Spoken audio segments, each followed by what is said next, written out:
Matric आनजादाव 91 जौखोन्दो मोननो हादों। बे 91 जौखोन्दो मोननो हानायाव आङो बारा खस्थ' खालामाखै।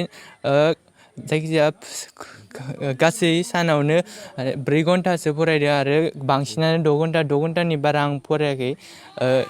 एसे खस्थ' खालामबाबो बांसिन मोननो हागोन होननानै आं आसा खालामदोंमोन आरो दा खम मोनबाय। गावनि फिसाखौ जोथोन लानांगौ, बिसोरखौ फरायसालियाव थानाय फरायनाय समफ्राव गासिबावबो थाफानानै बिसोरखौ मदद खालामनांगौ आरो नोजोर होनांगौ, आं बेखौ खावलायगोन। खुलुमबाय बड'लेण्ड बुब्लि नायगिरि नोंथांमोननिसिम बे समाव नोंथांमोननि सेराव मोनसे गोनांथार खौरां लानानै फैदों।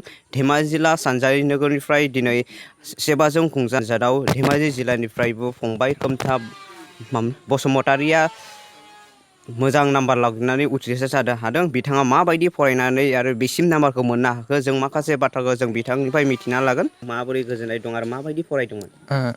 खुलुमबाय, आंनि मुङा खोमथाग्रा बसुमतारि। आङो सतिश बसुमतारि गोजौ फरायसालिनिफ्राय दा मेट्रिक आनजादखौ उथ्रिनो हादों। दा आङो मेट्रिक आनजादाव 91 जौखोन्दो मोननो हादों। बे 91 जौखोन्दो मोननो हानायाव आङो बारा खस्थ' खालामाखै।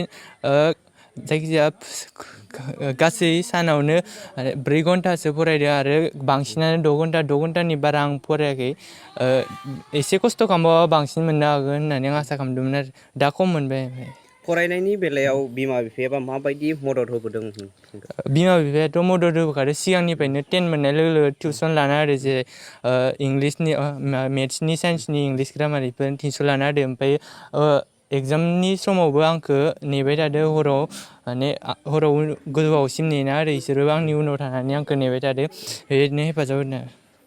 आरो बे फरायनायनि बेलायाव दिनै मोनसे मोजां नाम्बार लाखिनो हाबाय, बेयाव सोरनिबा आरो मदद दंबावो नामा? आंनि फोरोंगिरिफोरनिफ्राय मदद दं आरो जोंहा आदामोनाबो आंखौ फरायनायाव न'आव फोरोंना होदों, माने न'आवनो फोरोंदों। आरो फोरोंगिरिफोराबो एगजाम सिगां आरो एगजाम नङिफोरावबो खबर लाबाय थादों। मा आयदाजों फरायनो सानदों? दा आङो साइन्सआव फरायनो सानदों, साइन्स स्ट्रिमाव।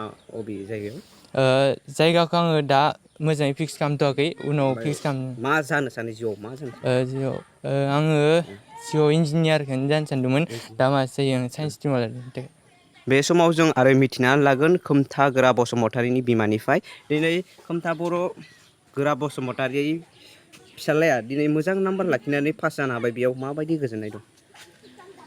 गिबियावनो बड'लेण्ड बुब्लि नोंथांमोनसिम आंनिफ्राय साबायखर जासिग्रोनाय जाबाय। दिनैनि बे जोंहानि फिसाला खोमथाग्रा बसुमतारिनि जा मेट्रिक आनजादनि फिथाइ, बेखौ खौरां लाफैनायनि थाखाय गिबियावनो साबायखर थाग्रोनाय जाबाय। माबायदि फिसालाखौ माबायदि फरायनायाव थुलुंगा होयोमोन? बेखौथ' जोङो उन्दैनिफ्रायनो जोथोन लानाय जादों। मानो होनोबा जोङो बेखौ लोगोआव लाफानानै एसे खस्थ' खालामनाय जादों। आं बेखौ बुंनो नागिरो, मानोना उन्दैयावनो जोङो एसे जोथोन लाबोबासो देरनायसिम जोङो एसे मोजां खालामनो हायो। बेखौ आं बिमा जानानै आङो बुङो आरो। आथिखालनि उन्दै फरायसाफोरखौ माबायदि फरायजानो लुबैयो? दानि आथिखालनि मुगायावथ' बे दिनैनि बे गोबां जौखोन्दो लानायनि गेजेरजोंनो मोजां कलेजफ्राव एडमिसन मोननो हायो। बिनिखायनो आङो दानि जाखांफुनाय उन्दै फरायसाफोरखौ आंनिफ्राय खावलायनाय जे उन्दैनिफ्रायनो जोङो मोजां लामाजों मोजाङै मोजां नाम्बार लानानै आनजादखौ उथ्रिसार खालामबोनांगौ आरो मोजां फरायसालिफ्राव मुं थिसननानै फरायनांगौ होननानै आं बयखौबो खावलायो। बेवहाय आरो लोगोसे फरायसाफोरजों लोगोसे आङो गासै फरायसाफोरनि गारजेन, बिमा बिफा बिथांमोनखौबो आं खावलायनो सानो जे जोङो बिथांमोनाबो उन्दैनिफ्रायनो गावनि फिसाखौ जोथोन लानांगौ। बिसोरखौ फरायसालियाव थानाय फरायनाय समफ्राव गासिबावबो थाफानानै बिसोरखौ मदद खालामनांगौ आरो नोजोर होनांगौ, आं बेखौ खावलायगोन। आरो दिनै समाव गोबां फरायसाफोरा पास जानाय आरो फेल जानाय थागोन। सोरबा फरायसाफोरा गांबा साबजेक्ट फेल जानायखौ नुनो मोनो। बैबायदि फरायसाफोरखौ माबायदि मेसेज हरनो सानो? गोसो बायनानै थायोना? बेखौ आङो खावलायनो सानो जे सोरबा बायदिया गोबां नाजासेयावबो रिजाल्टआ गाज्रि जादों, बेखौ जाहाथे गोसो बायाजासेनो बिथांमोनाबो एगजामखौ होफिननायनि थाखाय गावखौनो फरायनायाव गोसो होफिननानै एगजामखौ होफिननांगौ आरो इयुन लामायाव बे होफिननायनि फिथाइखौ मोजां खालामनानै बिसोरबो गावनि जिउ दानायाव मोजाङै दैदेनलांनो हागोन आरो एडमिसन लानो हागोन।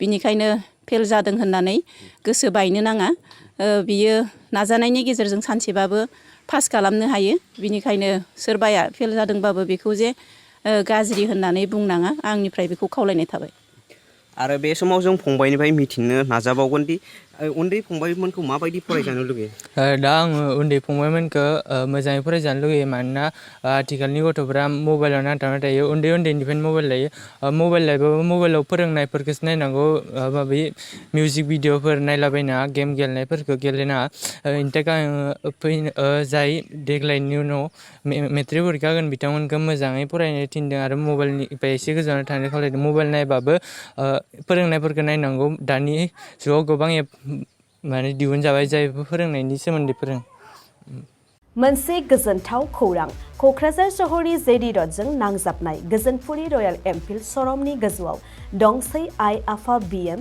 इन्स्टिटिउट अफ पेरामेडिक्स बे आइ आफा बिएम इन्स्टिटिउट अफ पेरामेडिक्सआ नोंथांमोननो लानानै फैदों देहा जोथोन लाखिनायनि माखासे आयदाफोरनि गोदान सोलोंसालि 10+2नि उथ्रिसारनाय बिजाथि एबा फरायसाफोरा बे पेरामेडिक्सआव गावारि सोलोंथाइखौ लानो हागोन क'क्राझार सहरनि गोजोनपुरि एबा गांजिमा बाजारजों नांजाबनाय आइ आफा बिएम इन्स्टिटिउट अफ पेरामेडिक्सआ नोंथांमोननि थाखाय गोदान मुं थिसननाय आयदाफोरानो जादों medical laboratory technology assistant nursing first aid patient care dialysis technician OT technician physiotherapy कर्सखौ 2 बोसोरनि गेजेरावनो आबुं खालामनानै BSS डिप्ल'माखौ लानो हागोन बेजों लोगोसेयैनो ICU टेक्निशियान आरो रेडियोल'जि टेक्निशियान कर्सखौ बोसोरसेनि गेजेरावनो आबुं खालामनानै BSS डिप्ल'माखौ लानो हागोन लोगोसे गासैबो डिप्ल'माखौ लानायनि उनाव सरकारि साख्रि मोननायनिबो सुबिदा दं